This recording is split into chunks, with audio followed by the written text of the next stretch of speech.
এই গরমের সময় এই রকম ঠান্ডা ঠান্ডা পুডিং বানিয়ে খেলে শরীরও যেরকম তাজা থাকে, মনও কিন্তু খুশি হয়ে যায়। খুবই মজার রেসিপি, মুখে দিতেই মিশে যাবে, এতটাই soft. Hello friends, welcome to Shimpi and mummy's kitchen. আজকে আমি তোমাদের সঙ্গে milk coffee pudding recipe share করব। দারুণ মজার হয় খেতে। তাহলে চলো আর কথা না বলে রেসিপিটা শুরু করে দিই। সবার প্রথমে একটা বাটি নিয়েছি, এর মধ্যে আমি 1.5 কাপ নিয়ে নিচ্ছি নর্মাল জল। এই জলের মধ্যে এবার আমি 1/4 কাপ দিয়ে দিলাম চিনি। চিনিটা অবশ্যই কম বেশি করতে পারবে। সঙ্গে 1 চামচ আমি দিয়ে দিলাম কফি পাউডার। দিয়ে এর মধ্যে আমি দিয়ে দিলাম আগার আগার পাউডার, যে কোনো ব্র্যান্ডের আগার আগার পাউডার তোমরা এখানে ইউজ করতে পারবে। 1 চামচের বেশি কিন্তু দেবে না, তাহলে বেশি শক্ত হয়ে যাবে। 1 চামচ দিয়ে ভালো করে মিশিয়ে এবার আমি কিন্তু গ্যাসে বসাবো। কখনোই কিন্তু আগার আগার পাউডার গরম জলে বা গ্যাসে দেওয়ার পর দেবে না, ঠান্ডা অবস্থায় মিশিয়ে নেবে। এবার বেশ কিছুক্ষণ সময় নিয়ে 2 থেকে 3 মিনিটের মতন ভালো করে এটাকে কিন্তু আমি জাল করে নিচ্ছি হাই হিটে। বেশিক্ষণ কিন্তু জাল করে নেওয়ার একদম দরকার নেই। একটা জাল উঠে আসার পর এর মধ্যে কিন্তু মিডিয়াম আছে 2-3 মিনিট ভালো করে জাল করে নিলেই হয়ে যাবে। এদিকে দেখো আমার এই লিকুইডটা কিন্তু রেডি হয়ে গেছে। গ্যাসটা আমি বন্ধ করে দিয়েছি। দেখো এটা কিন্তু পাতলা অবস্থায় আছে। এবার এটাকে আমি নামিয়ে নিচ্ছি, আর গরম গরমই কিন্তু আমি এটাকে সেট হওয়ার জন্য বসাবো। এখানে আমি একটা কাচের বাটি নিয়েছি, তোমরা যে কোনো বাসনে বসাতে পারবে, তবে প্লাস্টিকের কোনো জিনিস কিন্তু ইউজ করবে না। যেহেতু গরম গরম এটা বসাতে হয়, প্লাস্টিকের কোনো জিনিসে দিলে কিন্তু সেটা গলে যেতে পারে। তাই অন্য যে কোনো বাসনে বসিয়ে নেবে। এখানে আমি কাচের একটা প্লেট এবং একটা বাটির মধ্যে বসিয়ে নিয়েছি। এটাকে এবার 10 থেকে 12 মিনিটের জন্য রেখে দিচ্ছি সেট হওয়ার জন্য। এবার এদিকে আমি একটা বাটির মধ্যে নিয়ে নিয়েছি দুধ। এখানে আমি 1/2 লিটার লিকুইড দুধ নিয়েছি। এর মধ্যেও আমি 1/4 কাপ চিনি দিয়ে দিচ্ছি।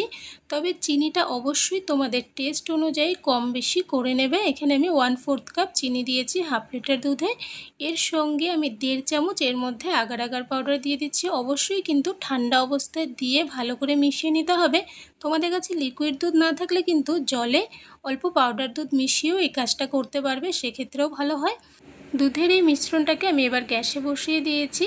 আর এই দুধটাকে কিন্তু খুব বেশি জাল করে ঘন করার একদমই দরকার নেই। 2-3 মিনিট ভালো করে একটু জাল করে নিলে হবে। 2-3টা জাল উঠে গেলে কিন্তু আমি নামিয়ে নেব। এর মধ্যে দেখো জাল উঠে গেছে। এভাবে নেড়ে নেড়ে আমি কিন্তু মিডিয়াম আঁচে আরও 2 মিনিটের মতন দুধটাকে একটু জাল করে নিচ্ছি, আর তারপরে কিন্তু নামিয়ে নেব। যতক্ষণ ওদিকে দুধটা জাল হচ্ছে ততক্ষণে জেলিটাও দেখো এদিকে আমার সেট হয়ে গেছে কিন্তু। আর জেলিটাকে কিন্তু আমি 5 মিনিট বাইরে রেখেছিলাম, আর তারপর ফ্রিজে রেখে দিয়েছিলাম নর্মাল ফ্রিজে, এবং খুব তাড়াতাড়ি এটি কিন্তু সেট হয়ে গেছে। এবার এটাকে আমি কাট লাগিয়ে নিচ্ছি, এরকম স্কোয়ার শেপে আমি কিন্তু কেটে নিচ্ছি। দুটোই কিন্তু খুব সুন্দরভাবে জমে গেছে। আর এই কাজটা করতে এত মজা লাগছিল, মানে এতটা সফট, চাকু লাগানোর সঙ্গে সঙ্গে কেটে যাচ্ছিলো। দারুণ মজা লাগছিল এই কাজটা করতে। তো জেলিটাকে আমি পুরোটাই কিন্তু কেটে নিয়েছি স্কোয়ার শেপে। এবার একটা বাটির মধ্যে উঠিয়ে নিলাম।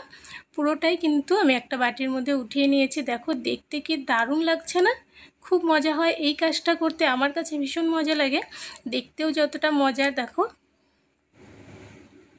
আর এদিকে দেখো 2-3 মিনিটের মতন দুধটাকে আমি ভালো করে জাল করে নিয়েছি। খুব বেশি জাল করে দুধটা একদমই ঘন করা যাবে না।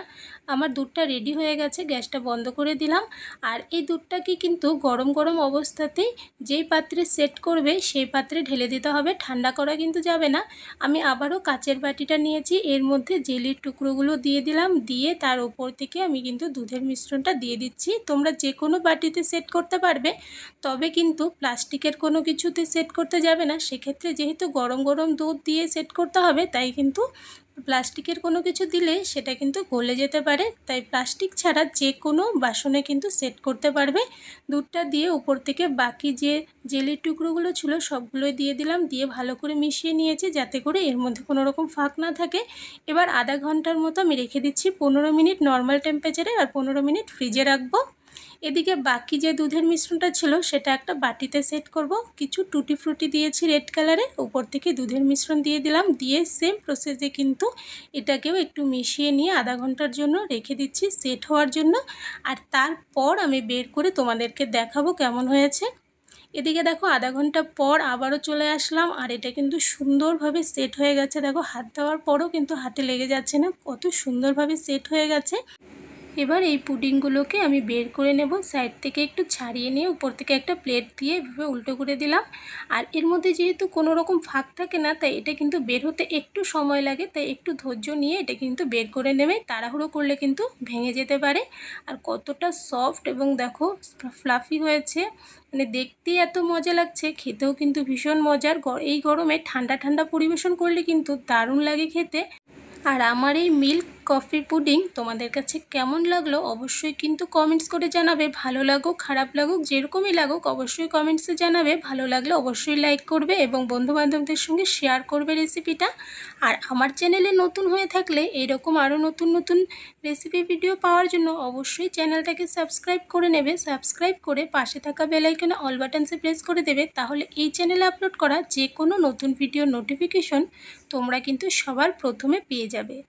এবার এই পুডিংগুলোকে আমি কিন্তু কেটে তোমাদের দেখাচ্ছি, কত সুন্দর হয়েছে। কাটতেও এত মজা লাগছিল, মানে এতটা সফট, চাকু লাগানোর সঙ্গে সঙ্গে মনে হচ্ছিল যে কেটে যাচ্ছে।